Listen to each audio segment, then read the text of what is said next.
ప్రియులారా, చదువుకునే ఈ పాఠ్యభాగంలో జకర్యాను గురించి కొన్ని సంగతులు మాట్లాడాలని ఈ పాఠ్యభాగమును చదివించి ఉన్నాను. అందరికీ పరిచయమైన పాఠ్యభాగం ఇది. యేసు ప్రభువును నమ్ముకున్న మన భక్తి జీవితంలో కూడా మనకు అవసరమైన పాఠ్యభాగం.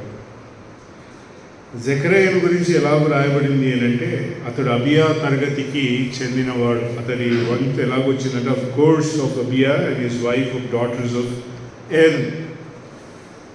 యాజకుడు అని రాయబడింది. యాజకుడు అబియా తరగతి ద్వారా తన యాజకత్వమును జరిగించుట కొరకై మరి తన వంతు వచ్చింది అని రాయబడింది. అబియా తరగతి అంటే ఏంది అని బైబిల్ గ్రంథంలో తిరిగేస్తే, మరి దావీదు మహారాజు ఈ యాజకులను ఏం చేసినాడంటే, అనేకులు ఉండినారు కనుక వారిని శాఖలుగా మార్చినాడు. ఫలాని వారు ఫలాలు చేయాలా అని చెప్పి వారిని శాఖలుగా ఉంచి యాజకత్వమును కొనసాగించాడు. ఇది ఆ క్రమ చొప్పున జకర్యా వచ్చి ఇక్కడ నిలబడతాడు. అబియా తరగతి చొప్పున, కోర్స్ ఆఫ్ అబియా అంటే దేవుడు నిర్ణయించిన ప్రణాళికలో, దేవుడు చేయాలనుకున్న వెలుగులో యాజకత్వమును చేయుట కొరకు నిలబడినాడు. యేసు ప్రభువును నమ్ముకున్న ప్రతి ఒక్కడు కూడా యాజకుడై ఉన్నాడు. యేసు ప్రభువును నమ్ముకొని పాప క్షమాపణ పొంది, మారు మనస్సు పొంది, బాప్తిస్మము తీసుకొని సహవాసంగా సాగుతున్న ప్రతి ఒక్కరు కూడా ఎలాంటి వారు అంటే, యాజక సమూహంలో చేరిన వారు యాజకులై ఉన్నారు. మనకు ఎలాంటి తరగతులు లేవు. ఈ యాజకుడు ఈ తరగతి చొప్పున మనకు అలాంటి విభజన లేదు. యేసు ప్రభువును నమ్మినవాడు దేవుని వెలుగులో మనము ఆదివారం నాడు ఎక్కడికి కూడి వస్తామంటే, యేసు ప్రభువును జ్ఞాపకము చేసుకున్నట్టు కూడి వస్తాం. అందరమును కూడా ఆ వెలుగులోనే కూడి వస్తాం. ఇక్కడ రాయబడింది ఏంటంటే, ఇద్దరిని గురించి రాయబడింది. ఆయనను గురించి, ఆయన భార్యను గురించి రాయబడింది. భార్య ఎవరు అని అంటే, అహరోను కుమార్తెలలో ఒకటి అని రాయబడింది. వీరి ఇద్దరి క్రమమును చూస్తే, అహరోను యాజకత్వములో మొట్టమొదటివాడు. దేవుడు ఇశ్రాయేల్ ప్రజలను ఎన్నుకొని యాజకత్వములు చేయాలని చెప్పి ఆయన మందిర నిర్మాణముల గురించి మాట్లాడినప్పుడు దానికి సంబంధించిన వ్యక్తి, మొట్టమొదటి వ్యక్తి ఎవరంటే యాజకుడు.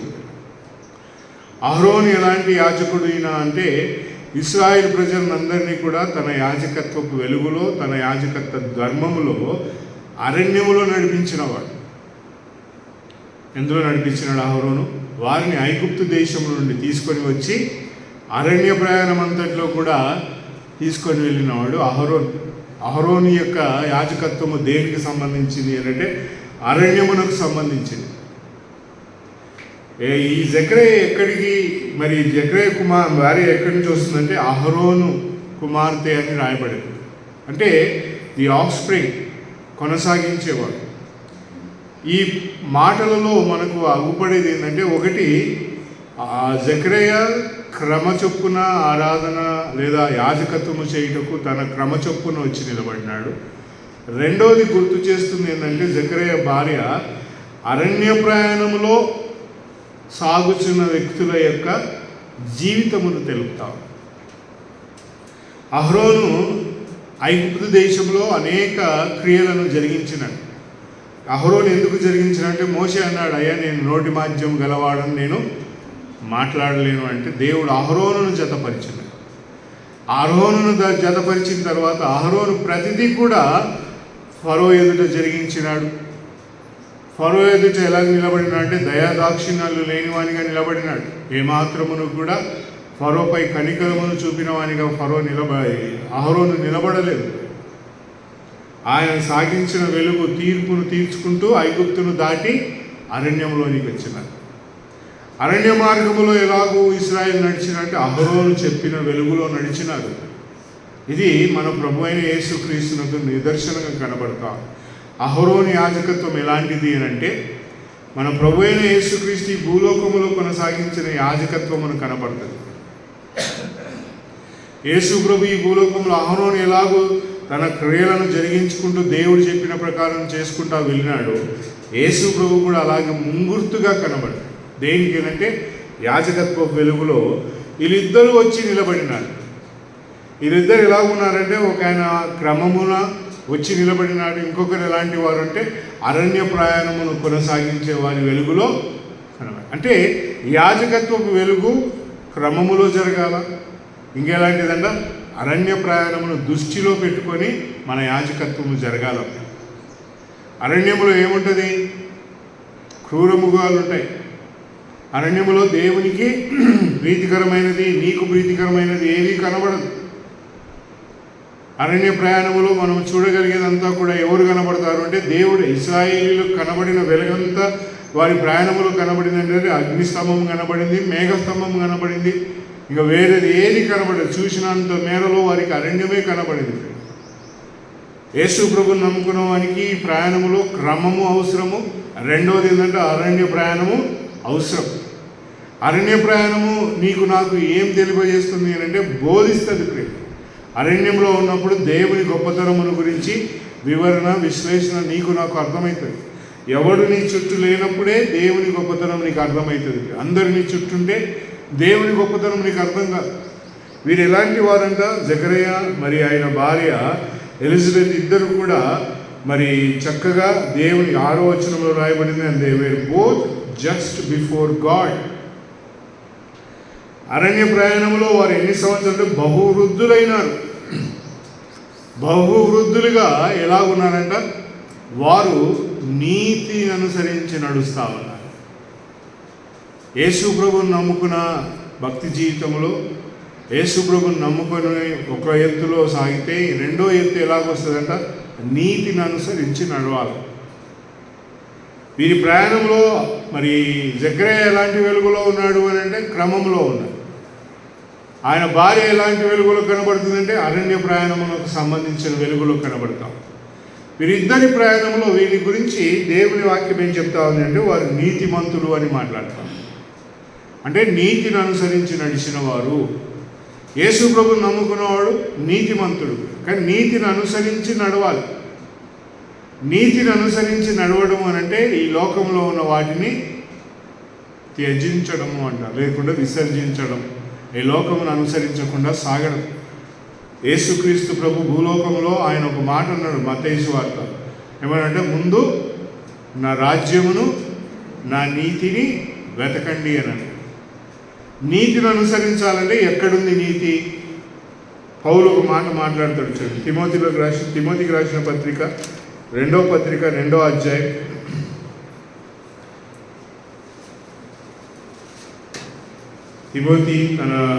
'తిమోతికి రాసిన 2వ పత్రిక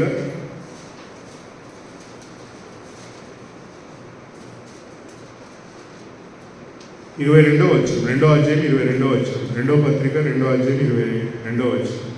నీవు యవనేచ్ఛల నుండి పారిపోము, పవిత్ర హృదయులై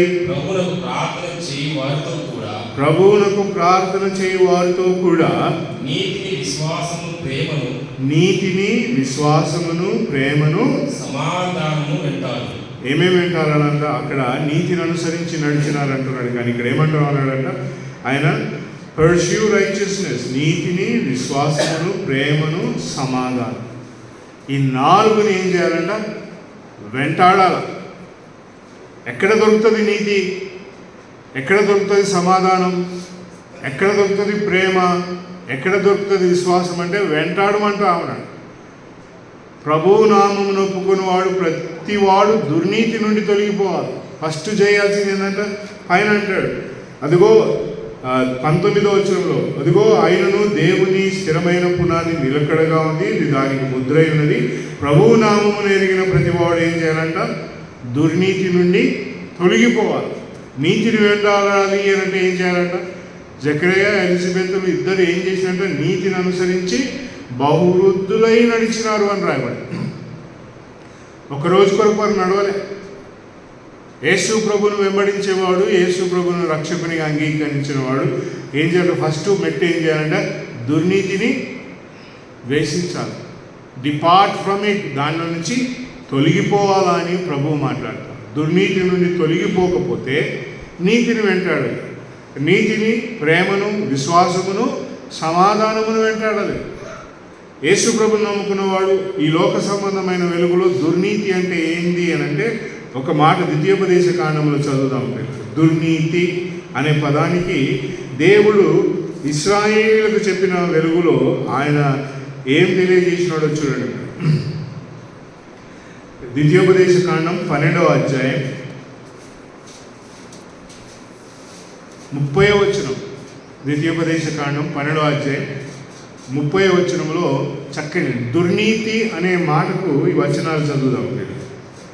వారి దేవతలు ఆశ్రయింపబడి ఈ జనములు తమ దేవతలు కొలిచినట్లు ఈ జనులు తమ దేవతలను కొలిచినట్టు నేను చేసినని అనుకోకుండా జాగ్రత్తగా ఉండవలేదు. వారు కొలిచినట్టుగా నేను కూడా కొలుస్తానని చెప్పి అనుకోకుండా జాగ్రత్తగా ఉండుగా చదువు. కింద చదువు. నేను మీకు ఆజ్ఞాపించిన ప్రతి మాటను అనుసరించి చేయవలెను. దానిలో నీవు ఏమీ కలపకూడదు, దాని నుండి ఏమీ తీసివేయకూడదు. 30 వచ్చి నుంచి చదివినా 31, 32 కూడా ఉంది. తమ దేవతలకు వారు చేసినట్లు నీవు నీ దేవుని యెహోవాను గూర్చి చేయవలదు. ఎలాగనగా యెహోవా ద్వేషించు ప్రతి హేయ క్రియను వారు తమ దేవతలకు చేసి వారు తమ దేవతల పేరట తమ కుమారును తన కుమార్తెను అగ్నిహోత్రంలో కాల్చివేయుదురుగాక.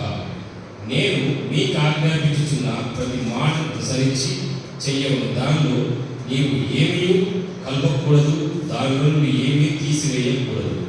నీతిని అనుసరించి నడిచే వెలుగులో దేవుడు ఇశ్రాయేలీయులకు ఏం చెప్పినాడు అని అంటే, మీరు ఆ దేశమునకు వెళ్ళినప్పుడు, పాలు తేనెలు ప్రవహించే దేశమునకు వెళ్ళినప్పుడు ఆ దేశములో ఉన్న వెలుగు ఎలాంటిది? చీకటి వెలుగు. ఇశ్రాయేలీయులు ఆ దేశమును స్వాధీనం చేసుకోకుండా ఆ దేశం ఎలాగుందంట? భయంకరమైన చీకటితో నిండుకొని ఉంది. ఎలాంటి చీకటి అంటే వారు హేయమైన క్రియలు, దేవునికి ద్వేషమును తీసుకొచ్చే క్రియలను జరిగించారు. అక్కడ రాయబడింది. అండ్ వారు చేసినంత ఏదంట, they have done abomination to Jehovah which he hated. దేవుడు ద్వేషించే క్రియలన్నీ కూడా ఇశ్రాయేలీయులు ఆ దేశమునకు వెళ్ళక మునుపు జరిగినాయి. అవి ఏంటంటే క్రియలు, వారి కుమార్తెలను వారి కుమారులను ఏం చేసినారంట? అగ్నికి ఆహుతి ఇచ్చినారు, వారి దేవతలకు అర్పణలుగా అర్పించినారు అని రాయబడి. ఎవరు చేసినారు ఇది? ఇశ్రాయేలు ఆ దేశములో ప్రవేశింపక మునుపు ఆ దేశపు ప్రజలు అలాగూ చేస్తున్నారు. మీరు అలాగూ చేయవద్దు. దుర్నీతి అంటే అదే క్రియలు, దేవుడు ద్వేషించే క్రియలు. ఇంకా పైన కూడా ఒక మాట 29వ వచనంలో ఒక మాట ఉంది, చదవన్న.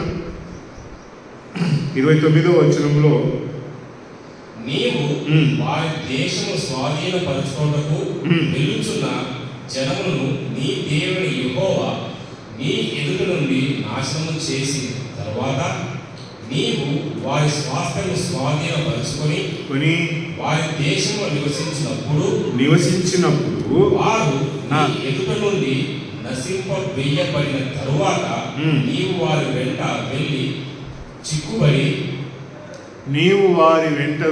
చిక్కుపడవద్దు. అంటే ఇంగ్లీష్లో చక్కగా ఉంది. ఏమంటాడంటే, take heed to thyself that thou be not ensnared to follow after them. వారు చేసినట్టుగా నువ్వు చేయొద్దు ఆ దేశంలో నీకు పోయినాక అని అంటాడు. నీతి ఏంటంట? యేసు ప్రభువుని నమ్ముకోక మునుపు నా జీవితం ఎలాంటిదో ఒకసారి వెనుకకి తిరిగి చూద్దాం. యేసు ప్రభువుని నమ్ముకోక ముందు హౌ వాజ్ ఐ? నా జీవితం ఎలాంటిదంటే అంధకారం, అంత దుర్నీతితో నిండుకొని ఉంది. మరి ఎలిజబెత్ చక్రవర్తులు ఎలా ఉన్నారు అంటే నీతిని అనుసరించి నడిచినారు. వెనక చూస్తే దేవునికి హేయమైన కార్యాలే ఉంటాయి. మనకి ఒక్కటి కూడా మనము మంచి చేసినామని చెప్పడానికి కూడా ఉండదు. అలాంటి వెలుగులో దేవుడు ఏమంటున్నాడంటే, మీరు ఆ దేశమునకు వెళ్ళినప్పుడు ఏం చేయాలంట? ఆ దేశ ప్రజలు చేసినట్టు నువ్వు చేయవు. ఏం చేయొద్దు? ఆ దేశ ప్రజలు నువ్వు చేసినట్టు చెయ్యవు. ఆ దేశ ప్రజలు ఏం చేసినారయ్యా అంటే మనం మాట్లాడుకున్నాం. ఇప్పుడు మన చుట్టూ ఉన్న వెలుగులో మనం ఆలోచిస్తాం. ఈ దేశ ప్రజలు ఏం చేస్తూ ఉన్నారు, ఈరోజు ఏం చేస్తూ ఉన్నారు నీకు తెలుసా? తెలుసా అందరికీ, బయట చెప్పొద్దు. నువ్వు చేయగలి ఏం చేయొద్దు, ఈ నీతిని అనుసరించి నడవడం అంటే ఈ దేశ ప్రజలు ఏం చేస్తూ ఉన్నారు అది నువ్వు చెయ్యకు, వారిని వెంబడించకు. వాళ్ళు ఒకటి చేయనికి పోయినారయ్యా, ఏంటంటే అదిగో గొప్ప గొప్పగా ఉన్నాయా వాళ్ళు, అబ్బబ్బబ్బబ్బబ్బబ్బా ఎంత గొప్పగా జరిగించింది. నువ్వు చేయవు, ఏం చేయొద్దు, నువ్వు చేయవద్దు. నీతిని అనుసరించి నడవడము అని అంటే నువ్వు చేయదు. కొంతమంది ఏం చేస్తారంటే ఎగ్జామ్ పోతున్నావు బిడ్డ, గుడికాడ పోయి కొంచెం పెన్నులు పెన్సిల్ ఆడ పెట్టి అట్లా మొక్కొని పో. నువ్వు చేయకది, నువ్వేం చేయొద్దు, నువ్వు పటాల కాడ పెట్టకు, యేసు ప్రభు బొమ్మ కాడ నువ్వు పెడతావేమో, నువ్వు చేయకు. నీతి అంటే అదే ప్రియుల, దుర్నీతిని ద్వేషించడమే నీతి ప్రియుల, దేవునికి వ్యతిరేకమైంది. మనం ఒకసారి మన జీవితాల్లో వెనుకకు వెళ్ళి మన భక్తి జీవితంలో మేము నిన్నటిదాకా మనం చూసిన వెలుగేందో ఆలోచిస్తాము. నువ్వు ఈ భూలోకంలో ఉన్నంత వరకు భూలోకం ఏం చేస్తుందో నువ్వు చెయ్యి. భూలోకం ఏం చేస్తుందో నువ్వు చేయవద్దు ప్రియులు.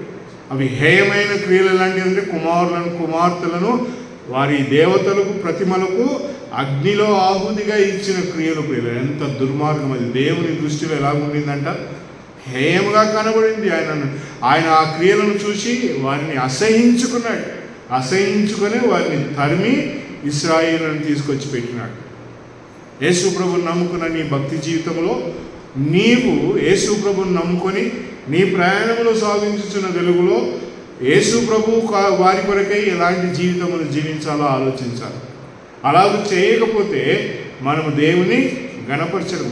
ఈ ఎలిజబెత్ జకరియలు ఎంతవరకు ఆ నీతిని అనుసరించి నడిచినంటే బహువృద్ధులై నడిచినారు అని రాయ. నువ్వు ఏం చేస్తున్నావు? నీతిని అనుసరించి నడుచుట్లు, దేవుని వెలుగులో దేవుని కొరకై మనం సాగుతున్న ప్రయాణంలో సాటుకు ఏం చేస్తున్నావేమో. What are you doing? నీతిని అనుసరించడం అంటే వాళ్ళు వచ్చి ఏం చేస్తారంట, పెట్టుకుంటాడు. నీతి ఏం చెప్తుంది, నువ్వు ఆ దేశంలో చేసే ప్రజలు ఏం చేస్తున్నారు నువ్వు చెయ్యవు. వాడు పండుగ చేస్తున్నాడు చేసుకో, నువ్వు చెయ్యవు. వారు ఏమైనా వంటకాలు వండుకుంటున్నారా, మనం కూడా చేసుకున్నాం మమ్మీ ఈరోజు, వాళ్ళు ఏదో చేస్తున్నా మంచి వాసనలు వస్తుంది, నువ్వు చెయ్యకు. అదే ప్రియులారా నీతిని అనుసరించి నడిచే ఈ దేశ ప్రజలు ఏం చేస్తూ ఉన్నారో నువ్వు దానిని చేయకుండా సాగడమే నీతి. ఎన్ని రోజులు చేయాలా? జీవితకాలం బహువృద్ధులు అని రాయబడింది. యేసు ప్రభువును అనుసరించి నడిచే ఎలాంటి వెలుగులో ఉన్నారు అని అంటే బహువృద్ధులై ఉన్నారు. అహరోను వీళ్ళందరినీ నడిపించినాడు అరణ్యంలో, వారికి బోధించుకుంటే ఇలాగ చేయకండి. మరి ఏం చేసినారంట, ప్రతిమలకు పెట్టినవన్నీ తిన్నారు అని రాయబడింది. పిల్లలు తిని ఏమొచ్చిందని వారికి శాపం వచ్చింది. నువ్వు చేయగలవా అంటే అరణ్య ప్రయాణంలో యేసు ప్రభువు నేర్పించిన వెలుగంతా ఏంటంట, అదిగో మీ దగ్గర ఒక గాడిదనైనను మీ దగ్గర ఒక గొర్రె ఆవునైనను ఉంటే అది గూతిలో పడితే మీరు దాన్ని తీయరా. నీతిని బోధించినాడు యేసు. యేసు ప్రభు చెప్పిన క్రియలన్నీ ఎలాంటిదంటే నీవు మరి అంధకారంలో ఎందుకు నడుస్తున్నావు, వెలుగులో నడువు అని మాట్లాడినాడు.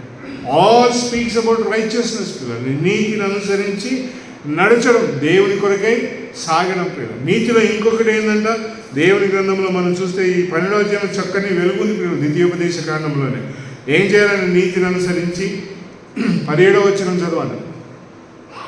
నీతిని అనుసరించి నడిచే వెలుగులో 17వ వచనం చదువు. ద్వితీయోపదేశ కాండం.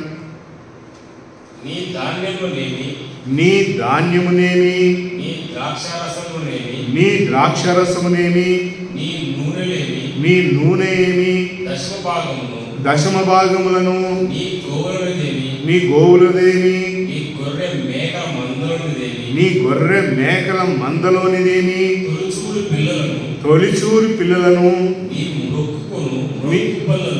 నీవు మొక్కుకొను మొక్కుబడులలో దేనిని నీ స్వేచ్ఛార్పణలను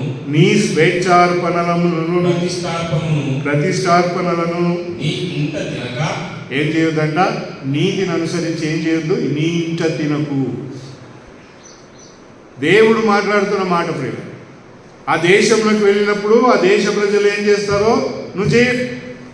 రెండోది ఏం చెప్తున్నాడంట, ఇదిగో నీ ధాన్యము నీ ద్రాక్షరసము నీ గోవులను కానీ, గొర్రెలు కానీ, మేకలు కానీ, నీ ప్రతిష్టార్పణలు కానీ, నీ శ్రేష్టార్పణలు కానీ ఏం చేయొద్దంట? నీ ఇంట్లో భుజించకు.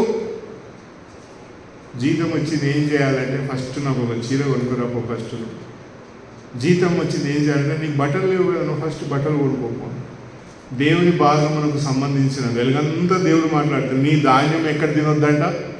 దేవునికి సంబంధించింది. ఇవన్నీ కూడా ఏమంటున్నారంటే దై గేట్స్ ద టైత్ ఆఫ్ దై కార్న్ అని అంటాడు. దేవునికి ఇచ్చే ప్రతిష్టార్పణలు, దేవునికి ఇచ్చే కానుకలు, దేవునికి ఇచ్చే మరి బహుమానాలన్నీ కూడా నీ ఇంట తింటావేమో. ఈ నెల ఏమి ఇస్తాంలే అన్న, ఇప్పుడేమి ఇస్తాంలే అన్న, ఇప్పుడే నాకు లేదన్నా, మళ్ళా వచ్చినప్పుడు చూద్దామన్నాను అనుకొని దేవుడు ఏమంటున్నాడు? నీతిని అనుసరించి నువ్వు నడచాలంటే దేవునికి సంబంధించినవి ఏం చేయాలంట? నీ ఇంట భుజించవద్దు. ఎక్కడికి తీసుకొని రావాలా? చదవని ఇంకా కింద ఉంది, చక్కగా ఉంది. 19వ వచనం వరకు చదవను. నీ దేవుడైన యెహోవా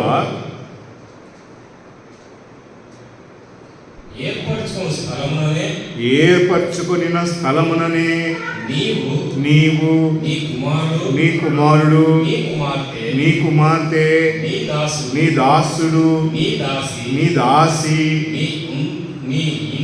నీ ఇంట నుండి లేవీయులు కలుసుకొని నీ దేవుడైన యెహోవా సన్నిధిని తిని నీవు చేయు ప్రతి ప్రయత్నం అన్నిట్లో నీ దేవుడైన యెహోవా సన్నిధిని సంతోషించుదు. అది దేవుడు ఏమంటా ఉన్నాడంట? You shall rejoice before God.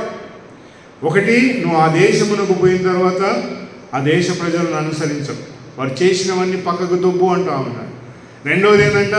నీకు నేను ఆశీర్వాదంగా ఇచ్చే ప్రతిదీ కూడా ఎవరితో ఆనందించాలంటే నేను ఏర్పాటు చేసుకున్న స్థలము దగ్గరికి వచ్చి నీవు నీ కుమారుడు నీ కుమార్తె, నీ భార్య లేదన్న, మరి ఎక్కడికి పోయింది భార్య? ఉందా అన్న? అక్కడ చదివినావా భార్య అని మాట ఉందా? చూడు, ఉందా? చదువు, మళ్ళా ఒకసారి చదువు. ఉంది అంటే చదువుదాం. నీ దాసి భార్య అవుతుందా? దాసి. అందుకే అందరు తంతున్నారు. ఫుట్బాల్ కొట్టాడు, కొట్టి మూతి పండ్లన్నీ రాలగొట్టి బట్టలు చింపి రోడ్ల మీద దొబ్బి ఇష్టం వచ్చినట్టు చేసేందుకు దాసి భార్య కాదయ్యా. ఎందుకు లేదు భార్య? బైబిల్ చదవమంటే చదవడమే, ఆలోచించని చెప్పేదాకా కదా. అక్కడ దేవుని వెలుగులో మాట్లాడుతున్న వెలుగు ఏంటంటే నీవు నీ కుమారుడు నీ కుమార్తె నీ దాసుడు నీ దాసి, ఇంకేమంట నీ గుమ్మంలో ఉన్న లేవీయుడు అందరూ వచ్చి నేను ఏర్పాటు చేసుకున్న స్థలములో నిలబడి అక్కడ సంతోషంతో ఆనందించి భుజించండి అని మాట్లాడుతున్నాడు. భార్య ఎందుకు లేదు ఇక్కడనంటే భార్య వల్లనే నీకు కుమారుడు వచ్చింది, భార్య వల్లనే నీకు కుమార్తె వచ్చింది.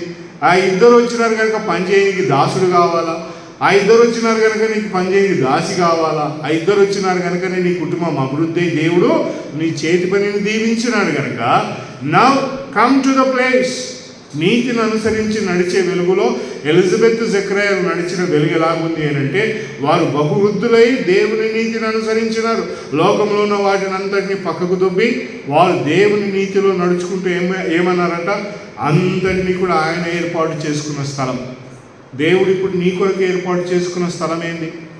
నువ్వు దేవుని సంగతులు, దేవునికి ఇవ్వాల్సిన భాగము, దేవుని దశమ భాగం అన్నీ తీసుకొచ్చి దేవుడు ఇప్పుడు ఏది ఏర్పాటు చేసినాడు? ఎక్కడుంది ఆ ప్లేస్ అంటే 4 గోడలతో కట్టబడిన ప్రదేశం కాదు ప్రియుల. అదిగో ఇక్కడ రాయబడింది ఎఫెసీయులకు రాసిన పత్రిక 3:21 చదవన్నమాట. దేవుడు ఇప్పుడు ఏర్పాటు చేసుకున్న స్థలం ఏంటంటే అక్కడ క్రీస్తు మూలముగా సంఘములో తరతరములకు సదాకాలము మహిమ కలుగును గాక ఆమేన్ అంటాం. ఇప్పుడు దేవుడు ఏర్పాటు చేసుకున్న స్థలం ఏంటంట? సంఘం. ఇక్కడికి ఏం రావాలంట? నీ భాగం రావాలా, దేవుని భాగం రావాలా, నీ పంటలోనిది రావాలా, నీ చేతి పనులోంచి రావాలా, అన్నీ ఇక్కడికి వచ్చి ఏం కావాలంటే ఇక్కడ దేవుని సన్నిధిలో దానిని అనుభవించు, ఆనందించు అంట. నీతిని అనుసరించే వెలుగులో దేవుడు మాట్లాడుతున్న వెలుగు ఎంత గొప్పగా ఉంది ప్రియుల. నువ్వు ఆ దేశంలో ఉన్న వాటిని అనుసరించి నడవద్దు అంటావు. ఇక మీదట సహోదరుడు వాడు ఎలా ఉండకూడదంట. పౌలు కొరింథీయులకు రాసిన పత్రికలో 1 కొరింథీ పత్రిక 5వ అధ్యాయంలో ఒక మాట మాట్లాడతాడు పిల్లలు. ఇక మీదట సహోదరుడు అనబడేవాడు వాడు ఎలాగూ జీవించాలంట, ఎలా ఉండాలంట. 1 కొరింథీ పత్రిక 5వ అధ్యాయం 9వ వచనం. జారులతో సాంగత్యం చేయవద్దని, జారులతో సాంగత్యము చేయవద్దని నా పత్రికలో మీకు రాసి తిని. 11వ వచనం. ఇప్పుడైతే సహోదరుడు అనబడిన వాడెవడైనను జారుడు గాని, లోబి గాని, విగ్రహారాధికుడు గాని, ఇంకా తిట్టుబోతు గాని, త్రాగుబోతు గాని, దోచుకొనువాడు గాని అయ్యున్న ఎడల అట్టి వానితో సాంగత్యము చేయవద్దు, భుజింపను. సహోదరుడు అనబడిన వాడు దుర్నీతిని అనుసరించి నడుస్తా ఉన్నాడు. సహోదరుడు అనబడిన వాడు లోక సమాజము ఎలాగో నడుస్తుందో దాని ప్రకారం నడుస్తున్నాడా. అట్టి వానితో ఏం చేయాలట? సహవాసం చేయవద్దు. కీర్తనలు 1వ కీర్తనలో ఒక మాట ఉంది, చెప్పాలి, అది కంఠతం వచ్చిన 1వ కీర్తనలో ఏముందని చివరి వచనంలో స్త్రీలు చెప్తూనే ఉన్నారు, మనలో పక్క దుష్టుని ఆలోచన చొప్పున నడవక, అపహాసకులు కూర్చున్న చోట కూర్చుండక, ఇంకా ఉందా కూర్చుండక, ఇంకా ఉంది. అది తన లాస్ట్కి వస్తుంది. 3 ఉన్నాయి అక్కడ. అది పిల్లలు పాపుల మార్గమున నడవక, కూర్చుండక, నడవక, నిలువక, దివారాత్రములు యెహోవా ధర్మశాస్త్రమును ధ్యానించువాడు ధన్యుడు. నీతిని అనుసరించి నడిచే వెలుగు పిల్లలు. ఎన్ని రోజులు ఇట్లా ఉండాలి అంటే ఎలిజబెత్ జకర్యాలు ఎలా ఉన్నారంట? బహువృద్ధులై దేవుని నీతిని అనుసరించి కట్టడాలను అనుసరించి నడుస్తాం. అట్లా నడిస్తే మాకు ఏం దీవెన వస్తుందయ్యా అంటే ఏమొచ్చింది వాడికి దీవెనంట? అలాగూ నడిచినందువలన జకర్యాకి ఏమొచ్చిందో మూగోడు అయిపోయినాడు. అలాగూ నడిచినందువలన ఏం జరిగిందయ్యా అంటే మూగోలు అయిపోయినారు. ఎలిజబెత్ అమ్మకు దీవెన వచ్చింది, కానీ జకర్యాకి ఏమొచ్చిందంట? మూగివాడు అయిపోయినాడు. దేవుని నీతిని అనుసరించి దేవుని వెలుగులో నడిచేవాడు దేవుని క్రమశిక్షణకు లోనవుతాడు. అబ్బా అయితే వద్దనా, మేము బాగున్నాం, ఇట్లనే నడుస్తాం, మంచిగా ఉన్నాం. దేవుని క్రమశిక్షణ అనే బడి ఎలాంటిది అంటే ప్రియులారా, యేసు ప్రభువుని నమ్ముకున్న వానికి దేవుడు తనతో మాట్లాడుతున్నప్పుడు తన జీవితంలో తనని క్రమములో పెట్టాలనే క్రమశిక్షణ బడిలోనికి చేరుతాడు. పిల్లలను బడికి చేర్పించాలని ఇష్టపడతాం. ఎందుకు? ఇంట్లో ఉంటే అన్ని పిచ్చి పిచ్చి మాటలు నేర్చుకుంటున్నాడు అన్నయ్యుడు. ఏమేమో మాట్లాడుతున్నాడు. బడికి పోతే కనీసం ఏబిసిడీ అన్న చెప్తాడన్న, రింగా రోజెస్ అన్న వాడతాడన్న అన్న. క్రమము అనే వెలుగులో వచ్చినప్పుడు నీతిని అనుసరించేవాడు దేవుని క్రమశిక్షణ అనే బడిలో కూడా నడుస్తాడు. దేవుని క్రమశిక్షణ అనే బడిలో ఏముంటుంది? ప్రతిసారి ఆశీర్వాదం ఉండదు. ఎన్ని సంవత్సరాలు నడిచినామయ్యా ప్రభు కొరకు, ఇన్ని సంవత్సరాలు సాగినాం, ఇప్పుడేందయ్యా అంటే మూగోని కావాల్సింది. కొన్నిసార్లు ఎలాగవుతాము అంటే ఆత్మీయంగా దేవుని కొరకు మాట్లాడే సంగతులు మన దగ్గర లేనటువంటి పరిస్థితులకు వచ్చేస్తాం. అది ఎందుకు వస్తామంటే గాడ్ స్పీక్స్ కదా. దేవుడు నీతో మాట్లాడుతున్నప్పుడు నువ్వేం మాట్లాడలేవు. ఎన్ని సంవత్సరాలు నడిచినాడు. ఆ వెలుగేందంట కుమారుడు కావాలని ప్రార్థన చేసినాడు, కానీ ఎలాంటి జీవితం ఉన్నదంట నమ్మలేకపోయినాడు. దేవుడు తనతో వ్యవహరించేటప్పుడు ఏమీ మాట్లాడలేదు. అదిగో సమీర్ అన్నాడు, ఏమయ్యా అని నిద్రపోయేటోని లేపినాడు. లేపన్నా నిద్రపోయేటోళ్ళు అంట లేపినాడు. ఏమయ్యా దేవుడు మరి పిలిచినావు, ఏం సంగతి అని అడిగితే నేనెందుకు పిలిచినా పిలవలేదు. రెండోసారి వచ్చి నిద్రపోయే ఏలిని లేపి ఏమయ్యా మళ్ళా పిలిచినావా అంటే నేను పిలవలేదు. ఆ ఏలి అనేవాడు ఎవరు అంటే యాజకుడు. దేవుడు అతనితో మాట్లాడాలి, కానీ మాట్లాడడం అర్థమైంది అని అంటే ఆ ఏలి కూడా దేవుని క్రమశిక్షణ అనే బడిలో ఉన్నాడు కనుక ఏ స్పందన లేదు. మూడోసారి మాట్లాడితే నువ్వు పోయి చెప్పు, నీ ఇదిగో సెలవిమ్ము, నీ దాసుడు ఆలకించు. దేవుడు మాట్లాడుచున్నప్పుడు మనం మాట్లాడలేము. దేవుడు మాట్లాడుతుంటే మోసే కూడా అన్నాడు, నేను నోటి మాంద్యం గలవాడని నేను మాట్లాడలేను అన్నాడు. I cannot put before the people, ప్రజల ఎదుట నేను నీ సంగతులను శ్రేష్టంగా ఉంచగలను లేను అని అన్నాడు. కానీ దేవుని క్రమశిక్షణ అనే బడిలోకి మోసే కూడా వచ్చి నిలబడినాడు. దేవుడు మాట్లాడుతున్న సంగతులన్నీ విన్నాడు. పిల్ల ఎన్ని సంవత్సరాలు విన్నాడంటే 40 సంవత్సరాల అరణ్య ప్రయాణంలో నిలబడి విన్నాడు. ఇంకా దేవుడు అన్నాడు, నీ దినం అయిపోయింది, నా దగ్గరికి రా అని అన్నాడు. అప్పుడు మాట్లాడతాడు పిల్లల మోసే. ఎన్ని సంవత్సరాలు దేవుడు అంటాడు, ఇంకా చాలు, నువ్వు నీతిని అనుసరించి నడిచినావు 40 సంవత్సరాలు, నేను చెప్పిన సంగతులన్నీ విన్నావు, ఇశ్రాయేలులకు నువ్వు చెప్పినావు, ఇప్పుడు వచ్చేసి అంటే ఈ ద్వితీయోపదేశ కాండం అదే గ్రంథం పిల్లల మోసే మాట్లాడుట. అంతవరకు మోసే మాట్లాడినట్టు లేదు, అహరోను మాట్లాడినాడు. అంతవరకు ఎవరు మాట్లాడితే అహరోను దేవుడు చెప్పిన వెలుగంతటిని ప్రజలకు బోధించినాడు. అయితే ఇప్పుడు ఎవరు మాట్లాడుతున్నారు ద్వితీయోపదేశ కాండంలో అంటే ఆ దేవుని క్రమశిక్షణ అనే బడిలో నుండి బయటికి వచ్చి ఉన్నతమైన దేశంలోనికి పోబోతా ఉన్నాడు కనుక ఇప్పుడు ఈ స్పీచ్ జాగ్రత్త. మీరు ఆ దేశమునకు పోయినప్పుడు ఆ దేశంలో జరిగించున్న హేయమైన క్రియలు ఏమీ చేయవద్దు. అది నీ దృష్టికి మంచి కనబడవచ్చు, నీ దృష్టికి